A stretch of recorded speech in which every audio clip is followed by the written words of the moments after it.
Kimberly here with Knit for Brains, and today we're going to be doing more of those cluster stitches, and today we're going to be doing the OG, the puff stitch, kind of where it all started, so stay tuned. All right, so there's lots of different cluster stitches that we can do. There's the puff stitch, the popcorn stitch, the bobble, the shell, all of them, but I like the puff stitch, and you can tailor it. You can either do like 3 or 4 or 5. The more double crochets that you put into the stitch, then the larger your puff is going to be. Basically, we're using a series of yarn overs and drawn up loops, which are worked into the same stitch. So for this example, I'm going to do a 3 double crochet or a 3 stitch puff. Let's just go ahead and do a swatch. So I'm going to chain out, let's do 20.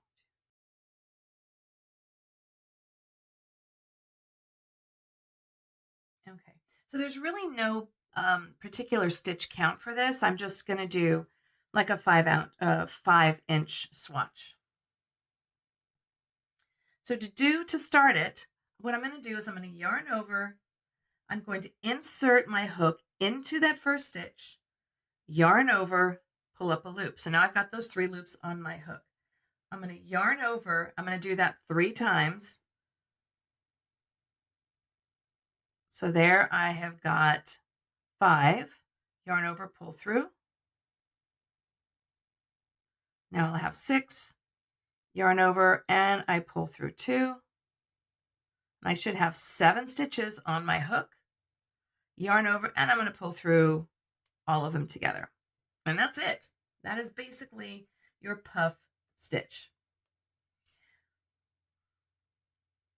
Now, to give it some definition, I'm just going to do a single crochet into the next stitch. And then we're just going to do the puffs all the way across. So I'm going to do that 3 puff or 3 double crochets. Yarn over, pull it through, yarn over, pull through. So the difference with some of the other stitches is I'm not pulling through and finishing it off. I'm keeping all of those stitches on my hook. And like I said, if you get confused, you should have 7. So there's 2, 4, 6, and 7. I'm going to yarn over and pull through all of them. And then I'm going to finish it off, and I'm going to do a single crochet into that next stitch. One of the tricky things about the puff stitch is you want to make sure that your loops are big enough so you can pull your hook all the way through. So let's go ahead and do that again. I'm yarning over, pulling through. I want to make sure that I have enough room. When I pull my hook through, I'll be able to go through all of them easily and not snag or lose one of those loops. So we just do the 3 yarn overs. That again should give me the 7. So there's 2, 4, 6, and 7. That gives me my 7 loops on the hook. Yarn over, and again, you want to pull all the way through. Do a single crochet to give some definition between the stitches, because you can see the work is starting to curl up. We're going to go ahead and do the 3 yarn overs into the next stitch. So there's the 1 yarn over. So we're not actually finishing the stitch. That is the key point to remember. And I know it's hard to see as this yarn is pulling over. It's getting a little fiddly. All the way through.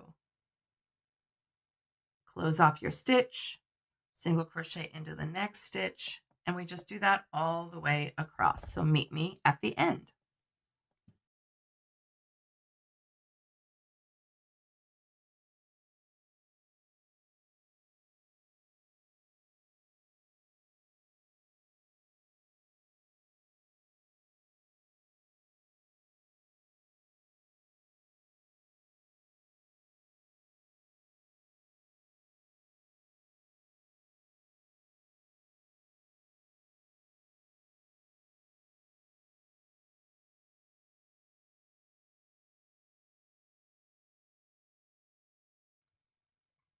Into that last, we'll do one more puff stitch right here in the last.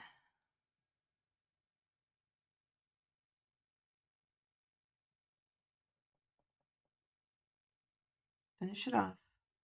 Now, I like to give some definition. So for this next row, I am just going to do single crochet all the way across.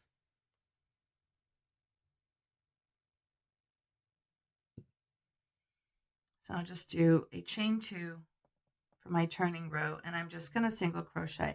You just want to make sure, the tricky part is that when you're doing the stitch, that you're only going into that top stitch. So right here is where you want to go into it. So you don't want to add on more stitches than what you've got, because then your count's going to get a little bit crazy. See, so right here, your stitch is actually right there in the top. Now I do give myself that single crochet in between, and then I'm single crocheting right into the top of that stitch, single crocheting into the stitch in between them, and then finishing it going all the way across. So here's my stitch here. And if you look closely, this is actually one of those loops. So you don't want to go into that one. I'm going to go here, into the top one there, going into that one there. If there is a tricky part of the stitch, that's it. So I'm going into the top of the stitch there, but I'm not going into that because it's technically not a stitch, it's part of the loop. This is my single crochet in between. This is my stitch on top of the loop of the puff. That is part of the puff. This is a single crochet in between. And then here we go.